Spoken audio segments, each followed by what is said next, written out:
দোয়ারে নিখোঁজের প্রায় ২০ ঘন্টা পর ভেসে উঠল শিশু ইত্তেফার মরদেহ। রবিবার দোয়ারের চর পুরুলিয়া চারঘাটা এলাকায় শিশুটির লাশ ভেসে উঠলে কান্নায় ভেঙে পড়ে শিশুটির পরিবারের লোকজন।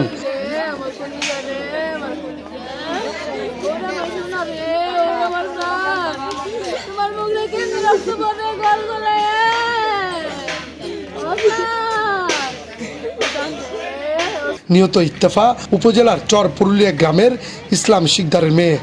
নিহতর পরিবার সূত্রে জানা যায়, গতকাল 18 অক্টোবর শনিবার দুপুর 1টার দিকে ইত্তেফা তার সমবয়সী মারুফা ও রাইসার সাথে বাড়ির পাশের একটি খালে গোসল করতে যায়। এরপর পানিতে তলিয়ে নিখোঁজ হয় শিশু ইত্তেফা। পরিবার ও স্থানীয়রা অনেক খোঁজাখুঁজির পরেও কোনো সন্ধান মেলেনি শিশু ইত্তেফার।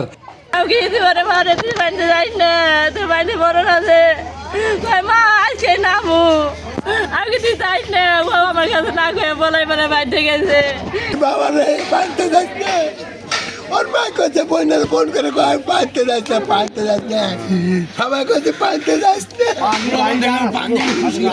পাইতেই যাইবো আজকে গোসল করে বার করুম না। তাহলে এই অবস্থায় তো কাষ্ট হয়ে গেল। তিনজন নামছে, দুজন অন্যজন উঠেছে, ওর তো পাই নাই, ওর পাই তো ওরা কই পারতো, আমার হাতে আর একজন আসলো, তাহলে তো আমরা ওই লোক খোঁজা পারতো। রবিবার সকালে চর পুরুলিয়া চারঘাটা এলাকায় ভেসে ওঠে ইত্তেফার মরদেহ। Desk report, Dhaka south 24।